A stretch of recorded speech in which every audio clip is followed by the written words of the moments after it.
Argentina ha ido al Fondo Monetario Internacional. El fondo le va a otorgar un stand-by de 50.000 millones de dólares, más otros 5.600 millones. Esta historia ya la conocemos. Queríamos la opinión del doctor Héctor Paglia sobre las consecuencias que pueden derivar de todo esto y la significación que tiene hacia el futuro de la economía en la República Argentina. Héctor, ¿cómo te va? ¿Qué tal? Buenas noches, Ricardo. Conversábamos con vos antes de comenzar el programa y decíamos que lo que no hizo Macri lo va a hacer el fondo, se lo pidió que hiciera el fondo, así es el ajuste. Sí, indudablemente que acá hay que plantear que como si comenzara una nueva etapa, como si las elecciones hubieran sido hace pocos meses y el gobierno se viera en la senda o en el sendero de un programa de gobierno desde lo económico, desde lo social y desde lo político totalmente nuevo. Es como si empezara a gobernar ahora. Es como si empezara a gobernar fruto de un gran fracaso de una política gradualista que tuvo permanentes tropezones. Si nosotros vemos cuando inició con Prat-Gay, el gradualismo era algo intermedio, después con Duhovne apenas asumió, se relajaron las metas fiscales. Cuando vino el gran susto de la corrida de mayo, Duhovne presurosamente enunció una baja del déficit sin explicar mucho por dónde iba a venir el recorte, y hoy nos encontramos con que el gobierno con un gran susto acudió al Fondo Monetario. No vamos a discutir, pues ya es un hecho si fue apresurado o no, bien lo decía Alfredo en su columna, pero esta es la realidad que ahora va a tener que afrontar no solo desde lo económico, sino fundamentalmente desde lo político, porque el gobierno, fiel a su estilo, ya compró, es decir, claro, ya compró este programa con el Fondo Monetario y pagó con tarjetas de créditos prestadas, fundamentalmente de los gobernadores.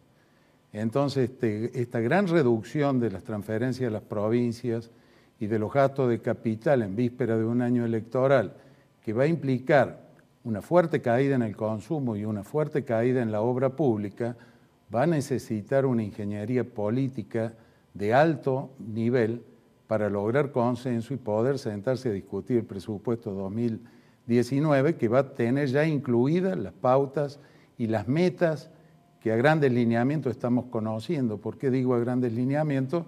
Porque todavía falta la hoja de ruta, claro, que implica el memorándum de entendimiento que se va a firmar en los próximos días, donde va a estar detallado trimestre a trimestre cuáles son los objetivos que deberá alcanzar Argentina para obtener los desembolsos del fondo y cuáles van a ser las políticas que va a llevar a cabo el gobierno. Ahora, hay un caso que a mí me preocupa desde el punto de vista institucional, es decir, este gobierno, digamos, las medidas que tendría que haber tomado, no era ahora que el fondo le hace producir el ajuste. Esto era en el 2015. Uno piensa que gente que venía del mercado, Héctor, que conocía el mercado, conocía el Estado, porque se sabía el Estado, con un déficit fiscal de 7.2, 4 años sin crecimiento, sin empleo privado durante 4 años y mucho empleo público, lo cual agrandaba la dimensión del Estado, 25 de inflación, 30 de pobreza, 40% de informalidad. Es decir, el gabinete de Macri que venía del mercado y conocía lo que estaba pasando, que no tomaran esas medidas o no las tomaron por incapaces o no las tomaron por vivos y después terminaron en un gran negocio que fue la LEVAC y en una gran bicicleta financiera con dinero que venía del exterior.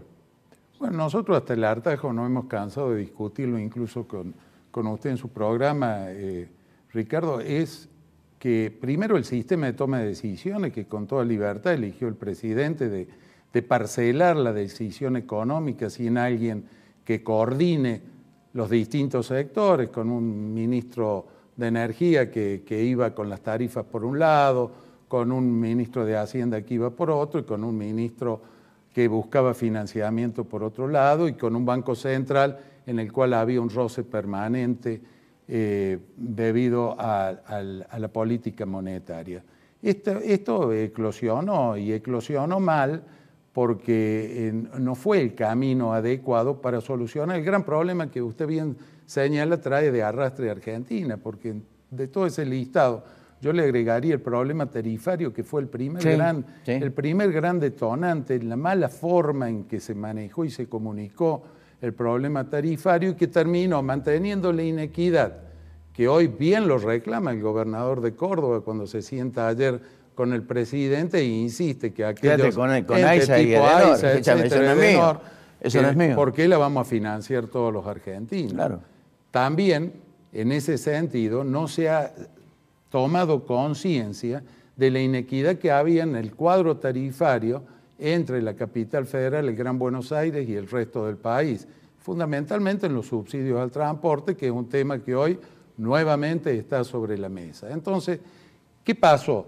Hubo un gran costo, hubo una política para nada gradualista en ese aspecto, donde quienes pagaron los costos en estos 2 años y medio han sido los sectores de ingresos fijos, los pequeños y medianos comerciantes, los profesionales, es decir, un sector de clase media que era el sustento político que había permitido que Cambiemos llegue al poder. Yo creo que esto lo debe haber conmovido al presidente y que estará pensando incluso si con los jugadores que llegó acá son para la solución o son parte del problema.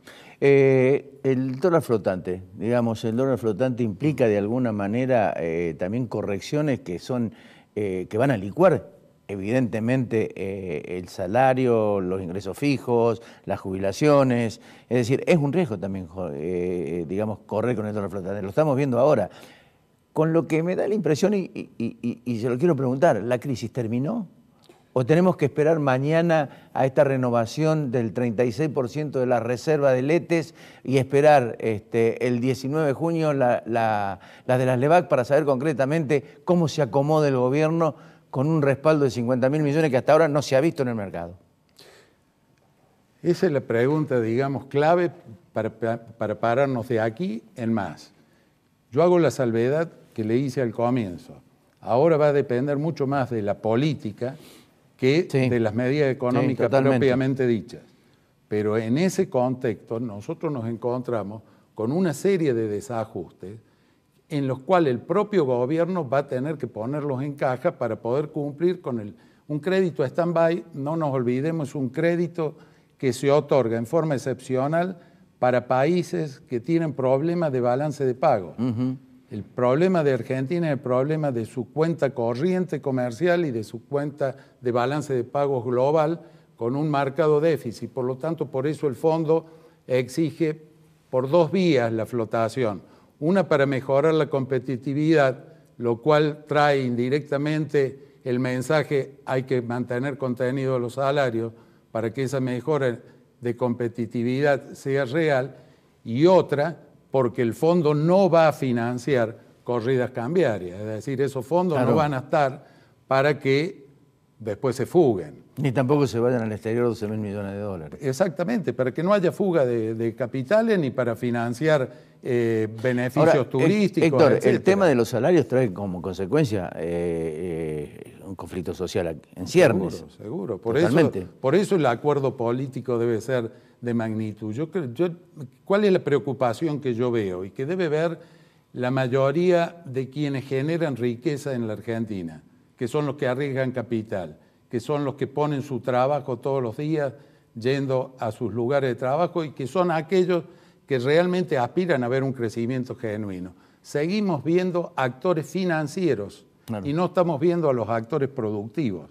No estamos viendo una discusión seria con los sectores productivos, los sectores del trabajo y los sectores empresarios. Claro, pero eso tendría que haberse hecho antes, no ahora. Ahora el compromiso es mucho mayor, no solamente desde lo político, sino también desde la consideración que tengan gobernadores, empresarios, sindicalistas, en torno a saber qué es que si no se hace o si no hay un consenso para llevar adelante eventuales políticas de este tipo, esto no tiene arreglo. Sí, y para eso hay que ser absolutamente claro, ni ser apocalíptico, es simplemente tener sentido común. Pero por supuesto, y también el gobierno debe entender que no puede pecar de soberbio de traer los hechos consumados.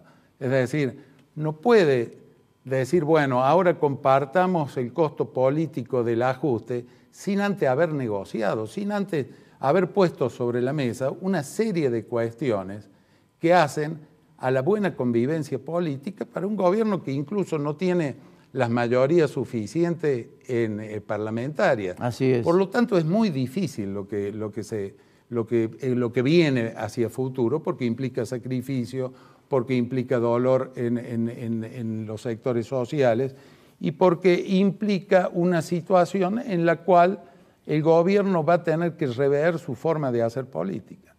Esa forma de hacer política, me parece que va a ser importante el acuerdo que pueda o no llegarse con los gobernadores. Es fundamental. Porque, creo que con estos episodios, evidentemente Macri ha perdido mucho resto político, mucho de su popularidad y su posibilidad de reelección de cara a 2019, porque depende del contexto cultural de la sociedad para asumir el ajuste que viene, depende de las relaciones con los gobernadores, depende de los empresarios, depende del sindicalismo, porque si no, de lo contrario me parece que van a tener serias dificultades, no solamente el gobierno nacional, sino desde el mismo contexto de gobernadores y empresarios, también allí va a haber dificultades en un determinado momento.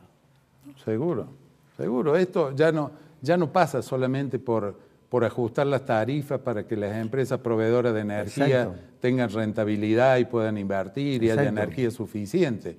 Si no se logra un acuerdo abarcativo, va a sobrar energía porque va a ser tal la caída del nivel de actividad que con la energía que ya hay no va a hacer falta más. Entonces hay un rebalanceo muy grande de todas las variables que deben ser hechas dentro de un paraguas político. Y los gobernadores ya lo están diciendo. Uno sigue, por ejemplo, las declaraciones del propio gobernador de Córdoba. Dice, yo no fui consultado para ir al Fondo Monetario. Se le reconoce su aporte al diálogo y a la gobernabilidad, pero tampoco va a ir, si le han usado la tarjeta de crédito, como le decía al comienzo, a firmar el cupón de pago para asumir solamente los costos. Entonces, esto es lo que hay que ver y rápido, urgente en los próximos días. ¿Qué panorama, a su juicio, observa, no digo hacia fin de año, en los próximos 2 meses? Bueno, la incertidumbre y la volatilidad va a seguir. No hay todavía un voto de confianza. No hay un voto de confianza y lo vemos, usted lo decía al comienzo del programa, en la cotización del dólar. Es un termómetro en donde sigue habiendo una demanda que no la hace el pequeño ahorrista que pueda comprar 500, 600, $1.000. Hay todo un movimiento de incertidumbre, de caída de aportes para financiar el gasto público y que terminantemente se ve que la vulnerabilidad, como decía Alfredo, que tiene Argentina en el contexto internacional, le pone un acento a la capacidad que tenga de instrumentar políticas que tengan un sano equilibrio entre el ajuste y entre evitar un estallido social. Héctor, gracias. Gracias como de costumbre. Al contrario. Gracias.